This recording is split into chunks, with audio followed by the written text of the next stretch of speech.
Жил бүр уламжлал болгон явагддаг татвар төлөгчдийн өдрүүдийг Орхон аймгийн татвар үйлдэл амжилттай зохион байгууллаа.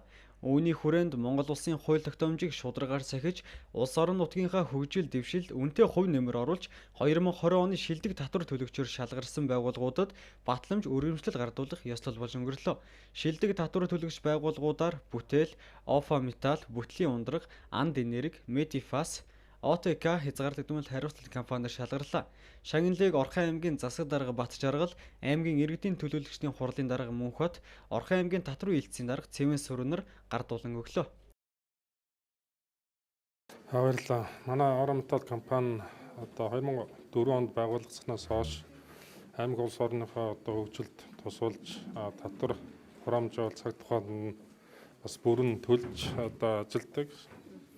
Орон нутгатаа өнгөрсөн жил бол 2.7 тэрбум төгрөгийг одоо төвлөрүүлж ажилласан маш амжилт гаргасан. Одоо энэ 2021 онд бас энэ ажлаа багтам амжилтыг бол бас хадгалах юм өсөлттэй, эрмэлзэлтэйгээр манай хамт олон ажиллаж байгаа. Энэ шилдэг татвар төлөгч болсон явдал маш их баяртай байна. Манайх 1994 онд газар тариалангийн чиглэлээр байгуулагдсан Бүтлийн ундраг гэдэг компани намайг Лавгагийн Батцуг гэдэг захирал ажилтаа.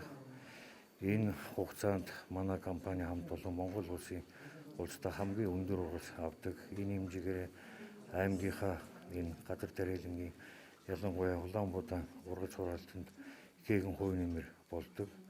Монгол улсын тэргүүний тариалагч хамт олноор 7 удаа шалгарч байсан.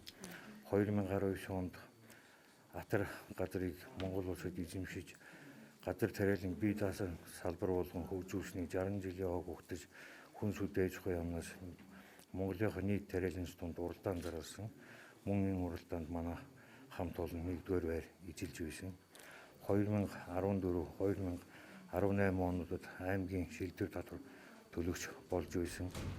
2016 онд бас мөн улсын шилдэг татвар төлөгч болж байсан.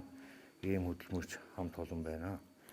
Ер нь бол миний бие улс орноо хайрлах үжил татвар төлөхөөс эхэлдэг гэж үздэг. Тийм ч учраас боломжтой гарвал төлтөө холбоотой татвар хураамж шимтгэлийг бол бүрэн гүйж төлдөг.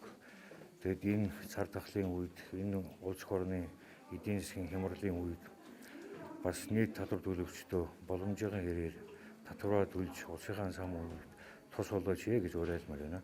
За жил болгон болгон зохион байгуулагддаг татвар төлөгчдийн өдрүүд маань энэ жил цар тахлын үед таны төлсөн дотор тахлыг давах дэм өрөөнд зохион байгуулагдаж өндөрлөө. Нөхцөл байдалтай уялдаад татвар төлөгчийн өдрүүд маань үндсэндээ цахим хэлбэрээр зохион байгуулагдсан, амжилттай зохион байгуулагдлаа. Тэгээд өнөөдөр бид нар алдар хамгааллын дэглэмд орын Орхон аймгийнхаа шилдэг аж ахуйн нэгж татвар төлөгчдийг иргэдийг шагнаж батламж гартууллаа.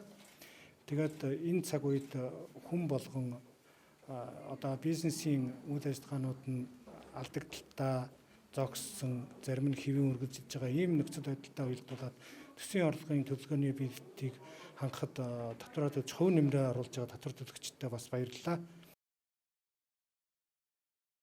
Дэлхийн нийтийг хамарсан цар тахлын үед татварын хууль тогтоомжоо биелүүлж, татвараа төлж төсөв бүрдүүлэхэд онцгой хувь нэмэр оруулсан татвар төлөгчдөө алдаршуулах зорилгоор мөн шилдэг татвар төлөгч 2 иргэнийг тодруулж, мөн татвар төлөгчдийн өдрүүдийн хүрээнд явагдсан гар зургийн уралдаанд шадарсан 2 хүүхдэд шагналыг гардуулан өглөө.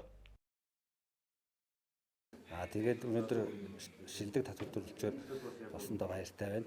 Тэгээд иргэддээ нөөтийн суглааг 2% авах боломжийг олгож мөн суглаанд оролцох боломжоор хангаж ажиллаж байгаа.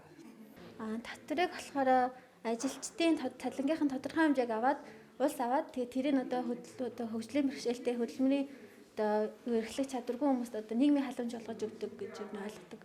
Тэгээд татвараа ер нь бол хэр олон жил одоо өгнө. Тэр чинээр тэтгэврээ бас өндөр таталгадаг гэж өөрийнхөө хэмжээд ойлгосон. Тэгээ миний зургийн агуулгаар нэг сэдвэн нэгэн нийтийн төлөө нийтний төлөө байсан болохоор одоо нэг хүн ингээ гахаар мөнгө игээд гахааны одоо Монгол улсын одоо бүх нийгмийн давхрын хүмүүсээр ингээ цацарж байгаагаар зурсан.